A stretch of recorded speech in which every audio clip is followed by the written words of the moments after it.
Salam saudara sekalian yang dikasihi oleh Tuhan, puji Tuhan hari ini kita kembali bersama-sama dengar-dengaran firman Tuhan dan tema hari ini adalah berkaitan dengan amanat agung. Berkaitan dengan tugas dan tanggung jawab yang Tuhan Yesus berikan kepada gerejanya, yaitu amanat agung saudara, di mana Tuhan memerintahkan supaya gerejanya boleh pergi dan menjadikan semua bangsa menjadi murid Tuhan sendiri. Saya akan bacakan dari beberapa ayat. Yang pertama yaitu dari Matius, tentunya ayat yang sudah saya percaya bahkan hafal di luar kepala. Matius 28 ayat 19, demikian firman Tuhan, jadi karena itu pergilah, ingat garis bawahi kata pergilah, jadikanlah semua bangsa, garis bawahi kata bangsa, muridku, dan baptislah mereka dalam nama Bapa dan Anak dan Roh Kudus, dan ajarlah mereka melakukan segala sesuatu yang telah kuperintahkan kepadamu, dan ketahuilah aku menyertai kamu senantiasa sampai kepada akhir zaman. Kemudian yang kedua, saya juga akan bacakan dari kitab Markus pasal yang ke-16 ayat 15, demikian firman Tuhan. Lalu ia berkata kepada mereka, pergilah, garis bawahi kata pergilah, pergilah ke seluruh dunia, beritakanlah Injil kepada segala makhluk. Kemudian saya juga mengajak kita untuk membaca kitab Lukas. Jadi Matius, Markus, Lukas pasal yang ke-24 ayat 47, demikian firman Tuhan. Dan lagi dalam namanya berita tentang pertobatan dan pengampunan dosa harus disampaikan kepada segala bangsa mulai dari Yerusalem. Kemudian saya juga akan kembali bacakan Matius 24 ayat 14, demikian firman Tuhan. Dan Injil kerajaan ini akan diberitakan ke seluruh dunia menjadi kesaksian bagi semua bangsa, sesudah itu barulah tiba kesudahannya. Saudara sekalian, Matius, Markus, Lukas berbicara tentang amanat agung. Saudara, kita sering mendengar hamba Tuhan mengatakan, bahkan ya mungkin termasuk kita, tuntaskan amanat agung. Ada juga yang mengatakan bahwa era ini adalah era penuaian terbesar, saudara. Ya, Great Harvest, penuaian terbesar dan terakhir. Tetapi ingat saudara, mari kita lihat lebih dalam lagi dari ayat-ayat yang kita baca tadi. Di sana berulang kali Tuhan Yesus katakan, pergilah. Jadi untuk bisa menuntaskan amanat agung, untuk bisa terjadi penuaian yang terbesar, maka yang pertama adalah pergi. Pergi kemana saudara? Hal yang kedua yang diulang-ulang dalam perintah, dalam amanat agung adalah kata bangsa. Semua bangsa. Ingat kata bangsa di sana memakai kata etno yang berarti suku. Suku-suku yang ada di seluruh dunia. Saudara sekalian, jadi dalam amanat agung Tuhan perintahkan supaya gerejanya, supaya orang-orang yang sudah terima Roh Kudus pergi kemana? Kepada suku-suku yang ada di seluruh dunia. Ingat saudara sekalian, yang namanya suku-suku bangsa. Kalau bangsa mungkin tidak banyak saudara. Dalam arti negara, bangsa Indonesia, bangsa Amerika itu nggak banyak. Tapi kalau bicara suku itu ada terlalu banyak. Bahkan di Indonesia sendiri ada 1.000 lebih suku, 1.300-an sekian itu suku. Pertanyaannya, adakah gereja Tuhan juga sudah pergi ke suku-suku itu yang ribuan? Itu baru di Indonesia. Garis bawahi kata di dalam amanat agung kata pergi dan kata suku bangsa. Jadi Tuhan memerintahkan bahwa untuk menuntaskan amanat agung terjadi penuaian yang terbesar saudara. Maka Tuhan perintahkan supaya kita apa? pergi kepada suku-suku bangsa ke seluruh dunia sampai ujung dunia. Saudara sekalian, ingat yang namanya suku, saudara, itu bukan hanya Jawa, bukan hanya Batak, bukan hanya Sunda, bukan hanya Tionghoa. Ada ribu dan beribu-ribu suku. Pertanyaannya, adakah gereja Tuhan sudah pergi ke sana? Memang saudara sekalian, untuk pergi dibutuhkan apa? Dana. Dibutuhkan duit. Saudara sekalian, oleh sebab itu saudara, yang namanya penuntasan amanat agung, penuaian yang terbesar terjadi hanya kalau gerejanya bertobat dalam apa? Urusan duit. Coba saya akan mengajak setiap kita merenungkan saudara dari kitab, kembali kepada kitab Matius. Matius pasal 6 ayat 19 sampai 21. Saya percaya kalau gerejanya bertobat dari ayat ini, saya percaya bahwa amanat agung itu akan lebih cepat dituntaskan. Penuaian jiwa yang besar itu akan terjadi. Ingat, yang Tuhan mau adalah suku-suku di seluruh dunia.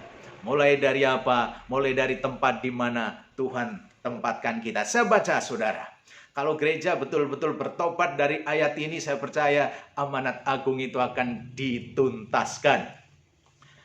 Matius pasal 6 ayat 19, di sana dikatakan, janganlah kamu mengumpulkan harta di bumi ngengat dan karat merusakannya, dan pencuri membongkar serta mencurinya. Tetapi kumpulkanlah bagimu harta di sorga ngengat dan karat tidak merusakannya, dan pencuri tidak membongkar serta mencurinya. Karena di mana hartamu berada, di situ juga hatimu berada. Saudara sekalian, mari kita renungkan ayat ini lebih dalam. Di dalam ayat 19, Tuhan Yesus katakan, janganlah kamu mengumpulkan harta di bumi. Ini ayat ini nggak bisa dipisahkan satu dengan yang lain. Saudara, mari kita renungkan kata mengumpulkan. Atau dengan kata lain, atau dalam terjemahan lain di sana, menghimpun. Nggak salah saudara sekalian kalau kita mengumpulkan harta. Gak salah kalau kita menghimpun harta sebanyak-banyaknya. Tuhan tidak melarang kita menghimpun harta. Tuhan tidak melarang kita menjadi orang kaya. Tuhan tidak melarang kita mengumpulkan harta sebanyak-banyaknya. Tetapi yang Tuhan larang adalah kalau kita mengumpulkan harta di mana? Di bumi. Yang Tuhan larang adalah kalau kita menghimpun harta itu disimpan di bumi. Makanya Tuhan katakan, janganlah kamu mengumpulkan harta di bumi.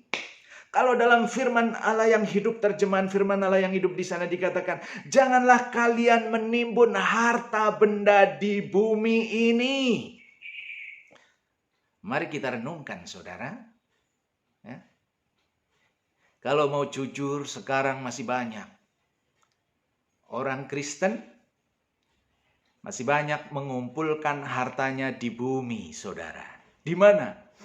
Di bank-bank. Hartanya ditimbun di bank. Bukan hanya orang Kristen.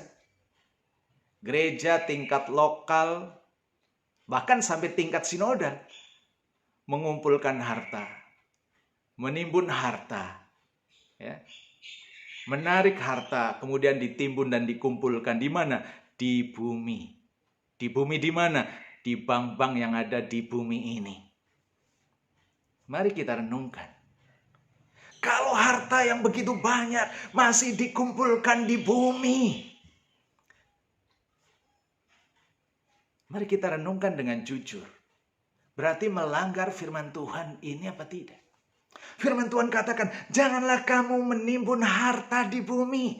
Bank-bank itu ada di bumi ini, saudara. Bukan di sorga. Saya percaya ini yang masih dilanggar oleh gerejanya. Sehingga kenapa amanat agung belum tuntas? Ingat, tadi Tuhan katakan pergi. Untuk pergi itu butuh anggaran yang begitu besar. Saya percaya bahwa gereja itu nggak kekurangan orang untuk pergi. Sekolah teologi ada begitu banyak. Sekolah misi ada begitu banyak. Dan untuk pergi butuh dana. Tapi saudara, kalau kita mau jujur, dana itu banyak dikumpulkan di bank-bank. Ya. Baik mungkin pribadi, mungkin gereja lokal, bahkan sampai tingkat sinodal, dananya masih ngumpul di bank. Coba kalau dananya itu dikeluarkan, lalu diutus nih tenaga-tenaga misi pergi kepada suku-suku bangsa. Ingat di Indonesia aja ada 1000 lebih suku, 1300-an suku. Dan untuk pergi ke sana butuh dana yang besar. Dan bukan hanya itu. Banyak anggaran, dana bukan saja dikumpulkan di bank-bank. Tapi dana yang besar seringkali berputar di dalam gedung gereja. Berputar di dalam gedung gereja, dananya nggak pergi kepada suku-suku. Untuk segala macam kebutuhan dalam gedung gereja. Karena di situ tentunya ada banyak sekali pengerja yang dibayar, administrasi macam-macam. Bidang ini, bidang itu, saudara. Tapi sayang bidang misinya malah kurang jadi perhatian. Padahal yang berkaitan dengan amanat agung ya misi. Yang berkaitan dengan memenangkan suku-suku bangsa, yaitulah bidang misi. Tapi seringkali bidang misi justru diabaikan.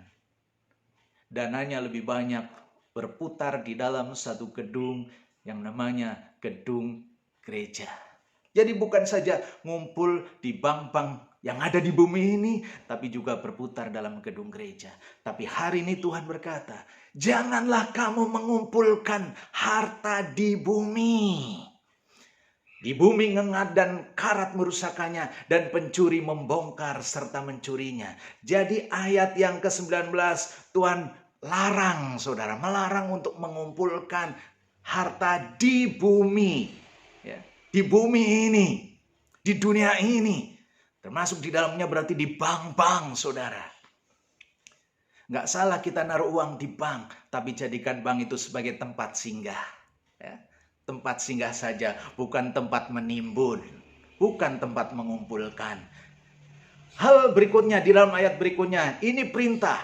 Tadi larangan, jangan, ini perintah. Tetapi kumpulkanlah bagimu harta di sorga. Ini berkaitan dengan apa? Misi. Kumpulkanlah bagimu harta di sorga. Di sorga ngengat dan karat tidak merusakannya, dan pencuri tidak membongkar serta mencurinya. Karena di mana hartamu berada, di situ juga hatimu berada. Ini perintah. Kumpulkanlah harta di sorga. Saudara, jadi Tuhan bukan masalah mengumpulkan yang salah. Yang salah adalah tempatnya. Tuhan memerintahkan kita untuk mengumpulkan harta, tapi tempatnya bukan di bumi. Tuhan memerintahkan kita untuk menimbun harta, tapi tempatnya bukan di bumi. Di mana? Di sorga. Artinya apa? Harta yang Tuhan beri, harta yang kita tadi kita dapatkan supaya dikumpulkan, supaya ditimbun apa? Di sorga. Artinya apa? Buat pekerjaan Tuhan, buat menuntaskan perintah Tuhan, buat menuntaskan amanat agung. Pergi kemana? Kepada suku-suku bangsa. Jadi saudara sekalian, saya kira umat Tuhan perlu bertobat dari ayat ini. Yang pertama, kata jangan berarti larangan. Gereja masih melanggar larangan. Yang kedua, kata perintah, kumpulkanlah. Banyak gereja juga masih melanggar perintah ini. Yang dilarang justru dilakukan, yang diperintahkan justru tidak dilakukan. Jadi saudara sekalian yang dikasihi oleh Tuhan, amanat agung untuk bisa tuntas tidak lepas dari yang namanya bagaimana menggunakan harta yang Tuhan percayakan. Nggak salah kita mengumpulkan, menghimpun harta sebanyak-banyaknya, tapi Tuhan melarang harta yang dihimpun untuk apa? Ditimbun di bumi ini. Tuhan mau kalau kita mau menimbun, biarlah timbun di sorga. Artinya apa? Buat pekerjaan Allah yang membuat sorga itu dipenuhi dengan orang-orang yang diselamatkan. Harta digunakan untuk membuat sorga dipenuhi dengan jiwa-jiwa yang diselamatkan. Harta ditimbun di surga untuk apa? Untuk menuntaskan perintah amanat agung Tuhan.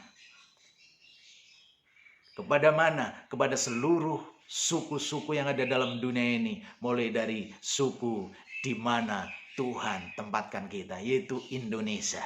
Jadi saudara sekalian yang dikasihi oleh Tuhan, jangan biarkan kalimat tuntaskan amanat agung itu hanya menjadi slogan. Jangan biarkan kalimat penuaian terbesar terakhir itu hanya menjadi slogan. Untuk melakukan itu gereja harus bertobat. Bertobat dari tadi ayat tadi. Tidak lagi mengumpulkan semua dana di bumi ini, tapi segera lakukan itu, keluarkan itu untuk menuntaskan amanat agung. Jadi saudara sekalian, biarlah ini boleh menjadi perenungan firman Tuhan hari ini, ya firman yang sensitif, tapi itulah kebenaran sehingga memang harus menjadi perenungan bagi setiap kita. Tuhan Yesus memberkati.